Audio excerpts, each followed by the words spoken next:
Smart Chiropractor Show. It is Mindset Mentor segment. This is when we take a few moments to talk about one of the most important things that you might be overlooking. And that's what you bring to the table each and every day up here. What you bring to your practice in terms of mindset is a direct reflection of what your practice will be tomorrow, the next day, the next month, and the next year. And making positive changes to your mindset today will pay dividends for years to come. Jason, do you pour your heart into it? This was from Howard Schultz.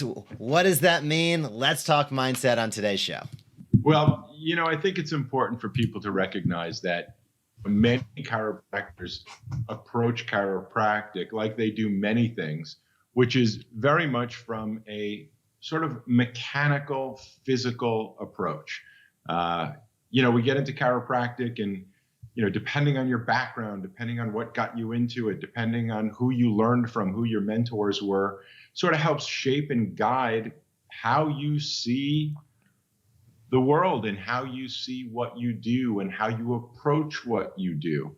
And there's something important. Yesterday was Valentine's Day. We're here live. And, of course, you start thinking about love and heart and connection and all that, soft stuff, not the hard, detailed data, evidence-based stuff, although there is a lot of evidence about the soft stuff, but we'll pose that for another time.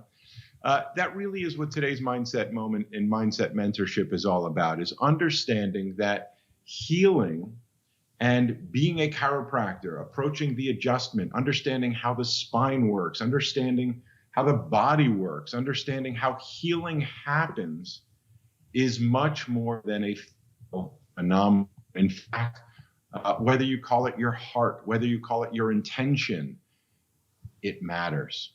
A lot of chiropractors think that, all I got to do is master the technique.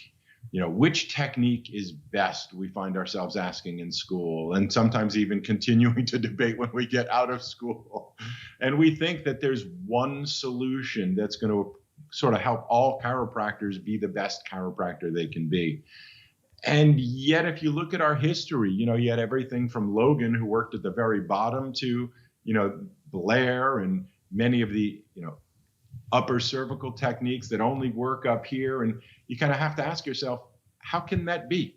How can there be such a wide variety of physical approaches to adjusting the spine, and yet such a diversity in outcomes and such a diversity in ways in which we approach it and diversity in ways in which people respond to our care?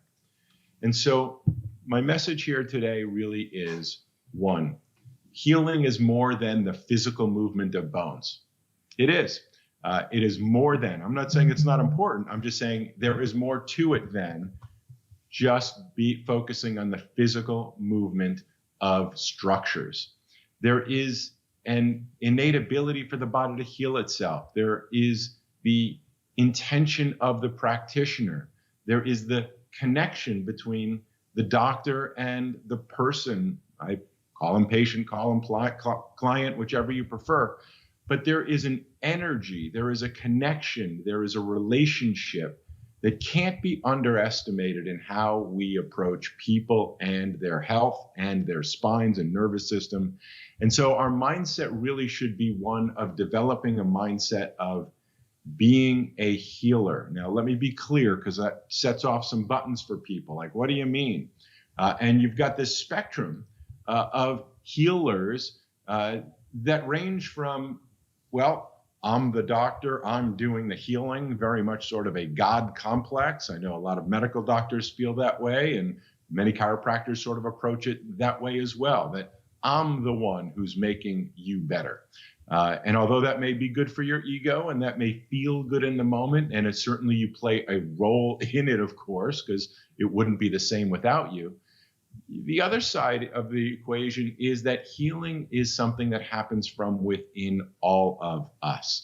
And we've all seen things categorized as spontaneous healing. If you haven't seen them, there's plenty of books by the medical profession, by scientists, by researchers who really look into this phenomenon of healing and understanding that we all have an inborn capacity that is just not put into a recipe or a technique or a protocol that applies to everyone always.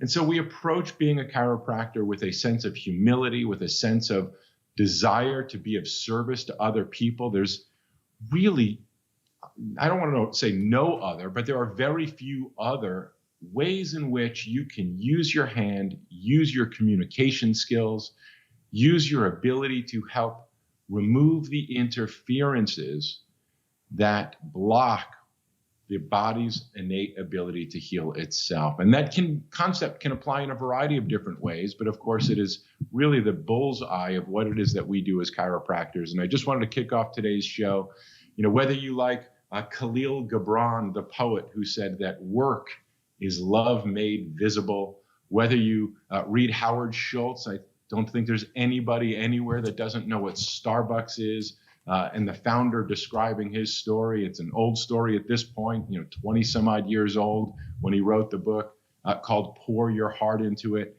And, people were trying to understand the phenomenon of Starbucks and their success and their rapid growth and the attraction.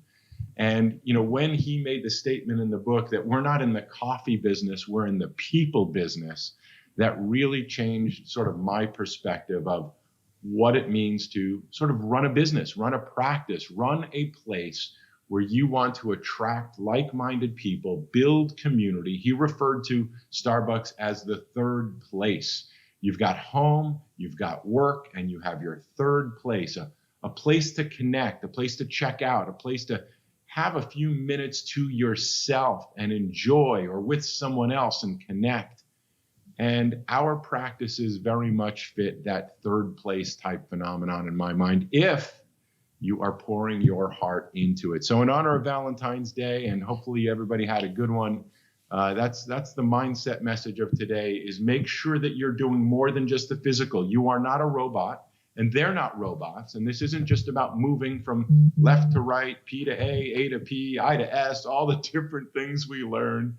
It is about human connection and bringing out people's best by removing the interference to people's natural ability to heal themselves. And when we give it our all, and when we can focus on being of service to those people that come to us with that desire for help, with that desire for figuring out what is holding them back from allowing their innate capacity to heal themselves, and we find and correct that cause, we are at our best. And it's important to not get bogged down in the money, the finances, the frustration, the staph infections, all the other things that life has to offer that affect all of us. When we're of service and we're coming from a place of love and connection, we're doing our best work. And I can practically assure you, you will be getting your best patient outcomes. Your thoughts on that, Jeff? What do you think? I 100% agree, and something you said sticks out to me, and that is, we're in the people business. This was something that I learned from as I was associate with the first doc that I worked with, and he was like, what kind of business are you in? And of course, I think as a young chiropractor, you think about health and healthcare and wellness and quality of life, and you think about those types of things, and his message to me was very similar to what you described, that all of that is secondary to the fact that ultimately we are serving people and in the people business. Hey, if you like that video, be sure to subscribe to the Smart Chiropractor. We are posting videos on how you can market your chiropractic practice in a way that teach and invites consistently. We have found that is the magic formula to big time growth. So if you like this video, be sure to comment down below, smash that subscribe button, or visit us at thesmartchiropractor.com.